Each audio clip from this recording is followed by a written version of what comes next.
In today's video, we examine the prospecting Newcastle owners, who they are, the moral ramification of the deal, and why there was a public outcry for the deal not to be sanctioned by the Premier League. Stick around for an in-depth analysis of the Newcastle Takeover. We are starting right now. Before we get started, welcome to Alex Football. Alex Football is a channel dedicated to making videos around football-related topics. If you enjoy watching football, smash that subscribe button to get notified whenever I release a new video. Let's begin. We begin with who they are. The days of Mike Ashley, the beer-loving self-made billionaire, is coming to an end at Newcastle. Something every Newcastle fan is jubilating about, which is not surprising given his litany of offences. From the club being relegated twice, renaming the stadium to Sports Director Arena from St. James's Park, and very little or no investment in the club, thereby reducing the club to nothingness. Incoming are the Public Investment Fund, also called the Sovereign Investment Fund, chaired by the Crown Prince of Saudi Arabia, Mohammed bin Salman, also known as MBS. MBS is worth about $330 billion.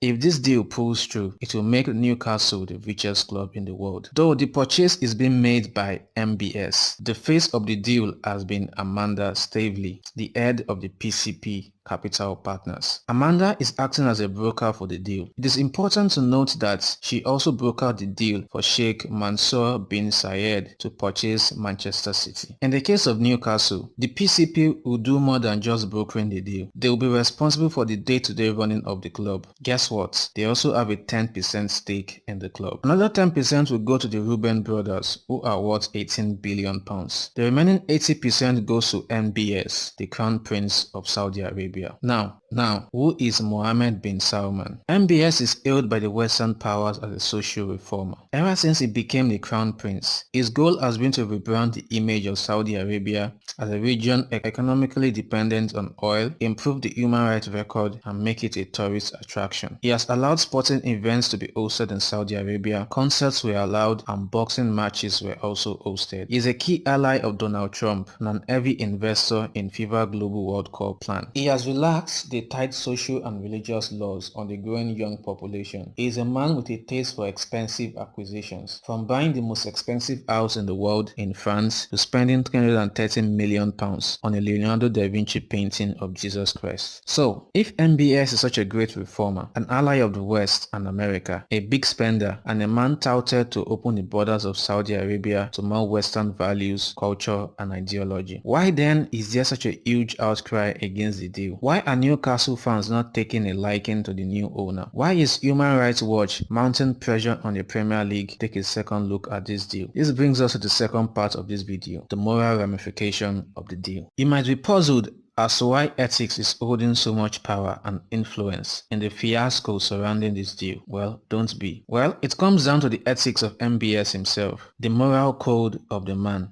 Not everything is right with MBS. MBS has been a subject of series of accusations, ranging from starting a war with Yemen, killing thousands of children and women in Yemen, violation of human rights, jailing activists, including women that protested the ban on women driving, and the biggest of them all, ordering the murder and mutilation of Jamal Khashoggi, a Saudi critic, a journalist for the Washington Post at the Saudi consulate in Istanbul. In 2017, to be named the Crown Prince, he ordered the arrest and detention of his competitors, which include businessmen and royal members. He kept them in an hotel restructured to be a prison. Most of them had to sign off a huge chunk of their net worth to regain their freedom. Though NBS has been responsible for some major social reforms, at the same time, he is becoming more authoritarian. He is considered an arrogant and hot-blooded man. Given NBS history, where does it leave the deal? This brings us to the final part of the video. Where does the Premier League stand on this deal?